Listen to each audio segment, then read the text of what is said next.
Good afternoon. You are welcome to our channel today, and we are very happy. So, today we are going to be discussing with you briefly how we were able to carry out our marriage ceremony without running into debt. Let's start from you. Can you remember after our agreement, after your confirmation? Uh, what was the next thing we did? Can you remember? Like visiting your parents? Can you remember? Afternoon, viewers. After I have agreed and I've got the confirmation, and both then we decided to meet our parents for their own agreement, and we went, and the two parents they confirmed and the agreement was sealed. Then we started preparing for the married proper, and didn't have enough money, but we did not allow that to discourage us on the preparation for the wedding. We took a step of faith and started buying some things that we need for the wedding, and we did not borrow any money from anybody. We are contented with what we have. Yeah.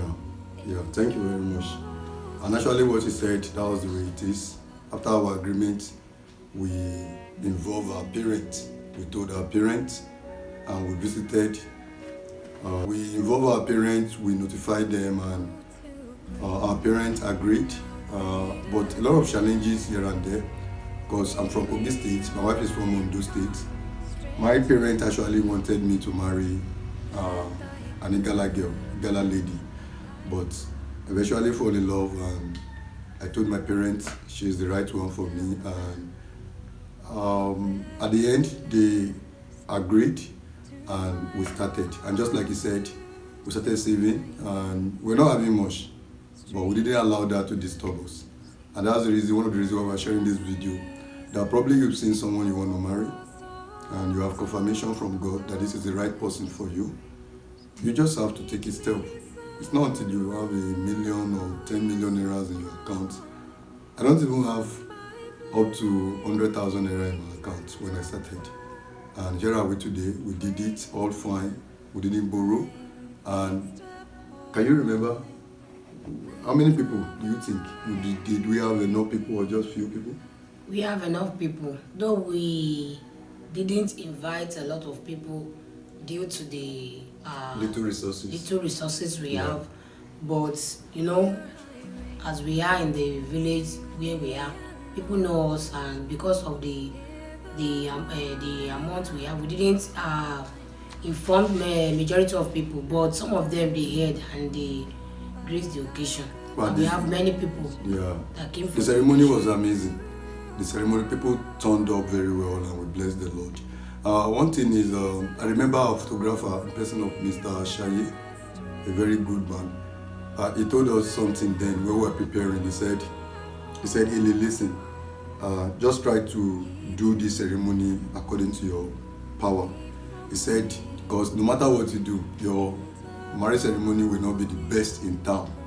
And no matter what you do, it won't be the worst in town. So just cut your coat according to your size.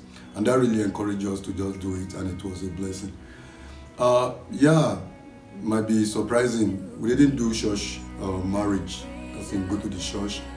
And the reason was like, after we visited our pastor, and the pastor gave us some conditions, some list.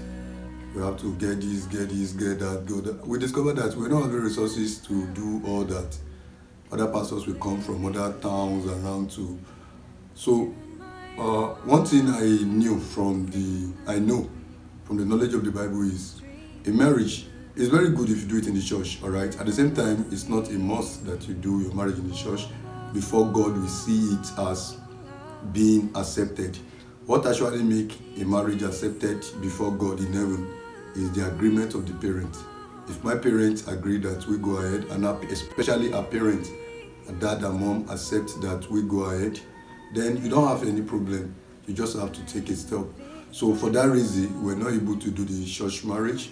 But that doesn't mean God didn't accept it. God accepted our marriage, and it has been a blessing. And the reason is, some of us have to believe that if a marriage is not done in the church, that marriage is not accepted. No, it's not. It's not true.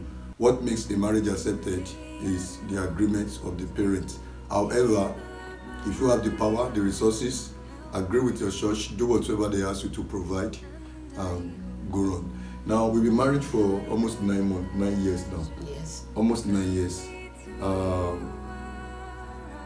you enjoying the marriage? To the glory of God, I'm enjoying the marriage. And me too. I'm enjoying the marriage. God has blessed us with a beautiful girl and also a handsome baby boy. And we are doing well in this village, and we're just doing well to the glory of the Lord. Another thing we want to share is this. Like she said earlier, we were contented with the little resources we had. I remembered I didn't even buy a suit. I only got a white long sleeve and a black trouser. What about you?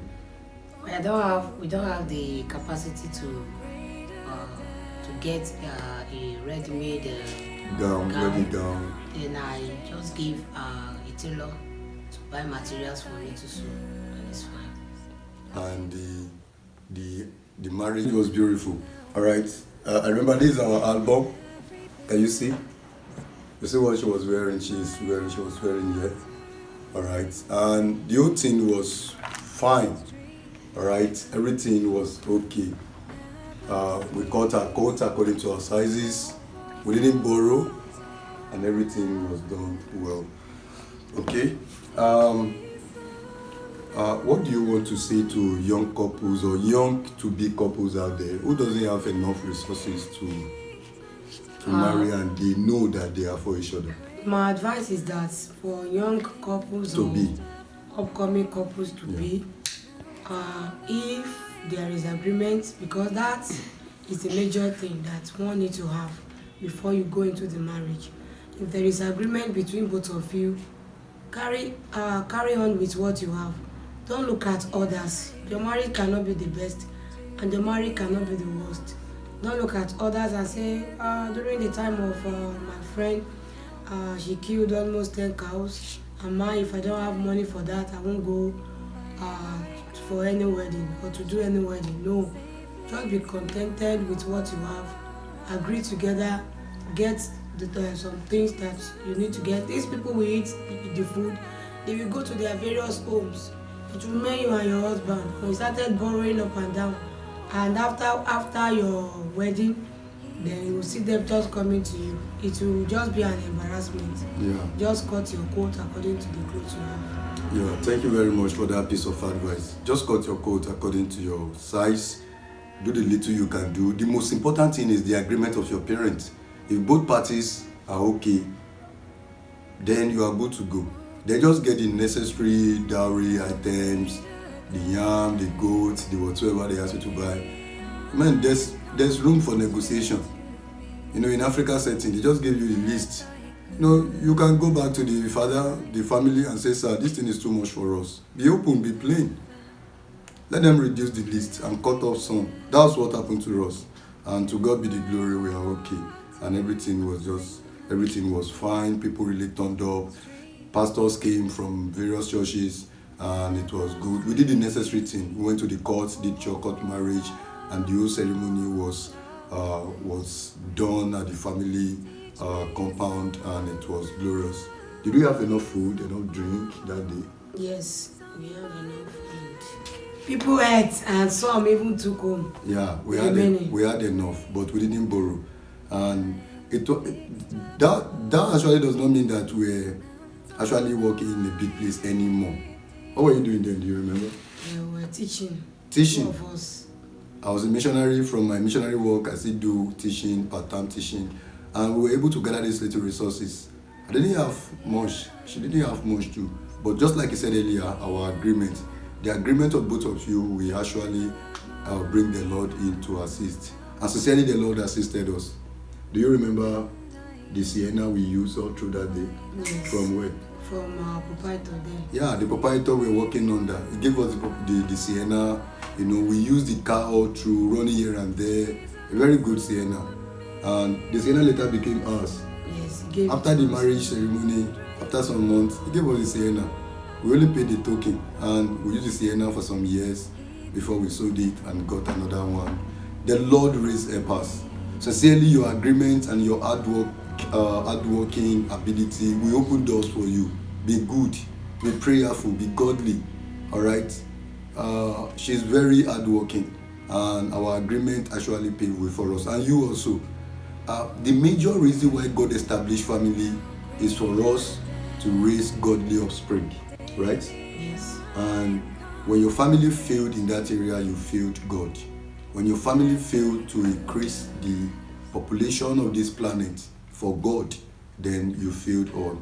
And I want to encourage you, as you're planning to marry somebody you love, you like, just have this in back of your mind that if you're going to have a kid, 2 children, 3 children, ensure you raise them for the Lord. Make them godly, so that our community can be filled, our streets can be filled with godliness, our streets can be filled with people that are representing God out there.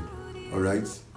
And I pray the Lord will assist. Do you have another thing to share with our viewers before we draw the curtain for today?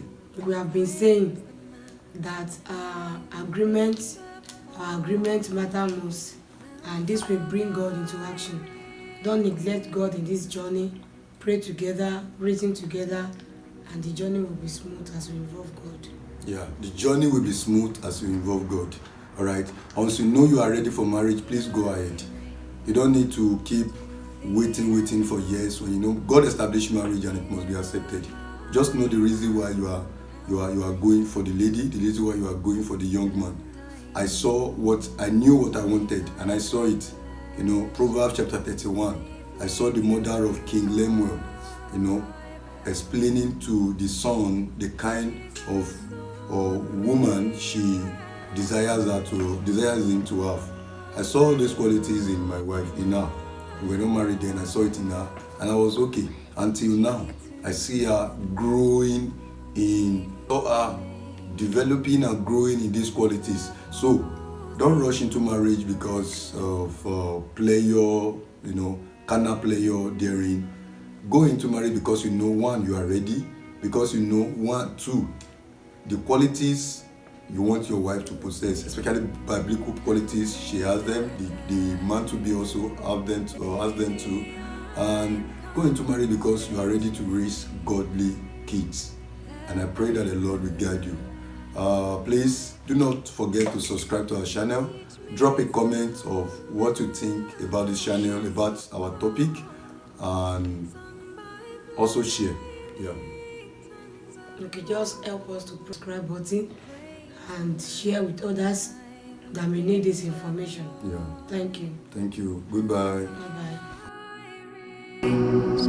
Teach me